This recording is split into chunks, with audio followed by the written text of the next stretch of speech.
Shalom semuanya, semoga kita semua dalam keadaan sehat. Saya akan sharing tentang Google Classroom di sekolah kami. Bagaimana cara mengelola Google Classroom? Pertama-tama adalah Google Classroom dibuat sebanyak kelas seperti terlihat di layar, 10 IPA 1, 10 IPA 2, 10 IPS hingga seluruh kelas yang tersedia di sekolah kita. Kemudian untuk seni dia dibuat tersendiri karena kelasnya ini gabungan antara beberapa kelas atau kita sebut dengan paralel.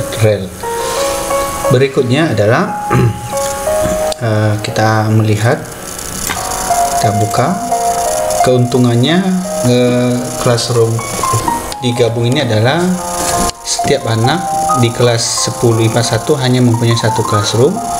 Beda kalau masing-masing guru punya classroom, artinya dia harus mempunyai sebanyak 15 atau 16 classroom. Sedangkan kalau ini tidak. Pertama-tama adalah kita buat classroomnya 10 IPA 1, kemudian kita aktifkan anggotanya atau membernya. Nah, di sini bisa dilihat bahwa classroomnya ini di-invite guru-gurunya semuanya. Ini harus di-invite satu persatu. Kita invite satu persatu, tinggal klik, kemudian kita ketik. Tujuannya apa adalah supaya kita bisa memfilter siapa saja guru yang bisa masuk ke dalam kelas ini, karena ini dikasih batasan hanya 20 guru. Nah, untuk siswanya sendiri bagaimana? Siswanya sendiri tidak di-invite, tetapi dengan membagikan kode kelas. Kode kelas ada di mana? Kode kelas ada di depan. Ini sudah saya nonaktifkan. Kita ambil di sini, kita aktifkan dulu kode kelasnya. Biasanya kalau baru buat ini sudah aktif ya. Nah, kode kelasnya tinggal dibuka, kemudian difoto, dimasukin ke WA ya, WA grup. Nah, setelah anaknya kita lihat udah masuk, membernya sudah masuk 33 anak, maka kita tutup ini kode kelas, kita nonaktifkan. Tujuannya apa? Supaya tidak ada penyusup ya. Kita reset dulu, kita tukar kode kelasnya. Oke, berubah kode kelasnya, kemudian baru kita nonaktifkan. Artinya begini, setelah anak yang 33 masuk, tidak ada anak lagi yang akan masukin kelas ini kecuali dengan seizin kita.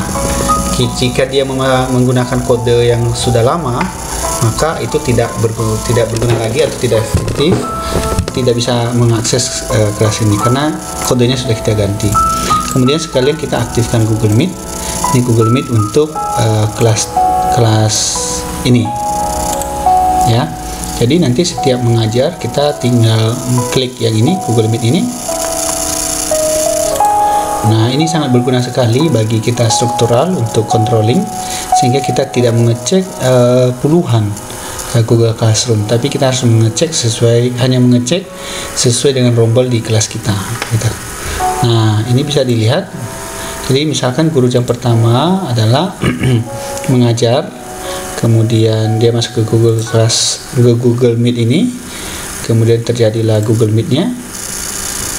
Kemudian setelah jamnya selesai, guru jam pertama, maka dia tinggal keluar dari Google Meet ini.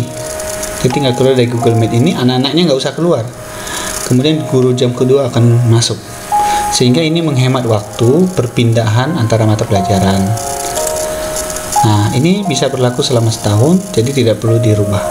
Jadi kita untuk controlling, contohnya apakah sudah ada sinkronus di kelas ini, para struktural ya bisa tinggal pindah aja, tinggal klik, lihat udah ada atau belum. Jika ada, kita bisa keluar, kemudian kita cari kelas lain, kemudian kita masuk lagi, kita lihat apakah sudah sinkronus atau tidak, atau gurunya cuma posting materi, kita lihat di sini, sehingga kita tidak mencari-cari link yang diposting oleh guru atau dibuat di kalender. Yang berikutnya adalah berhubungan dengan tugas ya. Nah, di sini itu tugas. Karena ini gabungan kelas, maka semua guru akan posting, semua guru akan memberikan materinya, sehingga tugas-tugas yang diberikan harus disertai dengan mata pelajaran, contohnya PJOK. Jadi supaya anak tahu ketika diposting, oh ini tugasnya PJOK. Contoh, jika tidak diberikan bagian depan penjelasan, ini saya ambil di kelas 10 IPA 1, maka contohnya adalah nanti dia berserakan di mana-mana dan anak juga bingung, ini materinya siapa ya gitu. Ini materinya guru yang mana ya, karena ini gabungan. Jadi coba kita lihat di sini. Seperti ini, studi kasus permasalahan air. Nah, ini siapa ya? Biologi kah atau geografi kah atau siapakah ini? Ya, nggak tahu kita. Jadi anaknya bingung. Seperti itu. Jadi harus ditambahkan PJOK. Nah, ini adalah contoh kasus yang salah, yang tidak benar. Yang ini. Nah, setelah dimasukkan PJOK, ini juga harus kita tambahkan topik. Kenapa harus tambahkan topik? Kalau nggak nanti dia berserakan seperti ini. Ya, beda banyak, ada PKN, ada sejarah, ada English, waduh, susah nyarinya. Jadi akan susah, nanti menyusahkan guru kalau dia mau ngoreksi.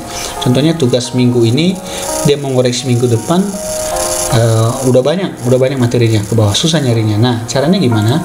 Ini saat membuat tugas, ini kita ganti topik. Nah, ini topik ini sebaiknya dibuat oleh tim IT atau tim struktural sebelum kelas online dimulai. Nah, ini kemarin karena dadakan jadi belum saya buat. Nah, contohnya ini mata pelajaran saya, matematika wajib. Ini topik nih, matematika wajib. Kemudian ini saya tulis matematika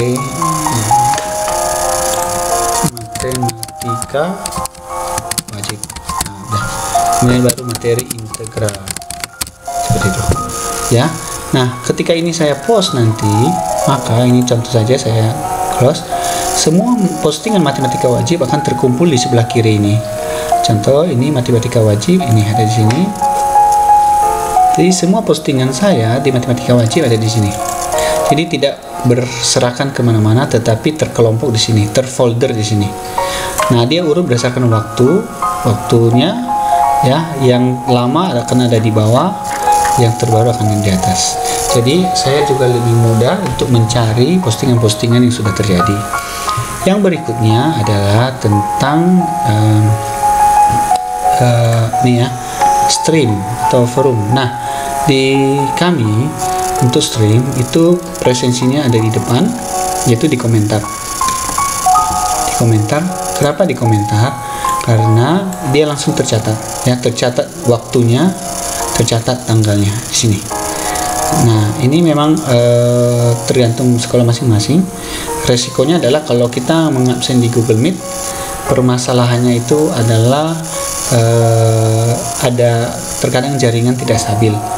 Misalkan jam 7 dia udah masuk, kemudian dalam proses absen jaringannya error, kemudian baru masuk jam 7:15, apakah kita hitung terlambat? Itu agak rancu. Tapi kalau kami lakukan selama ini, dia posting di komentar sehingga langsung tercatat. Yang berikutnya adalah tentang penilaian. Dan tentang penilaian adalah bisa kita lihat di sini, karena gabungan semua kelas, maka semua nilainya itu adalah nilai semua guru nih, macam-macam nih ya. Macam-macam nilainya. Nih, ada PKN, ada matematika, ada fisika, ada kimia, semuanya, ada puisi, biografi, macam-macam. Gabungan semuanya ini. Nah, tentu ini akan merepotkan. Bagaimana cara kita mengambil nilai? Cara mengambil nilai adalah tinggal klik salah satunya yang mana materi kita. Contohnya materi review materi, contohnya ini. Kemudian kita ambil nilainya di sini. Nah, kalau kita salin semua, kita yang klik yang atas, maka akan terbuka untuk semua nilai, semua mata pelajaran, semua yang pernah diposting oleh guru akan terbuka, termasuk dengan ini juga sama hasilnya. Nah, kalau saya sarankan sih kita ambil yang ini, download nilai ini sebagai CSV, maka yang terambil adalah hanya nilai materi ini saja, review materi semester ke-6. Tetapi nanti di model Excel-nya dia harus dikerjakan lagi, akan saya bahas di video berikutnya, ya.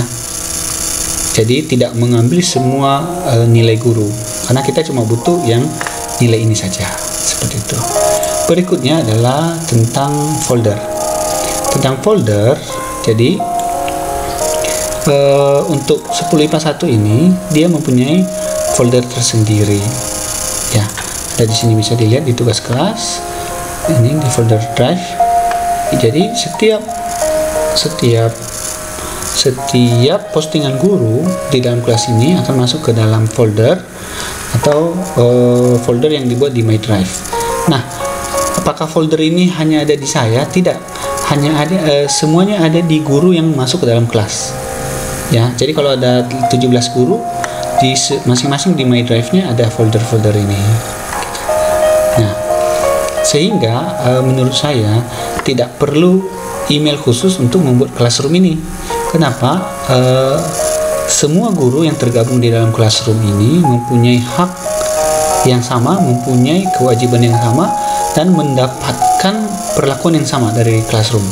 Jadi meskipun email khusus, contohnya email sekolah Smart 2, itu menurut saya tidak ada bedanya jika saya buat classroomnya di classroom saya atau di classroom guru lain. Ya, jadi tidak ada perbedaan menurut saya, ya, menurut pribadi pengalaman saya selama ini.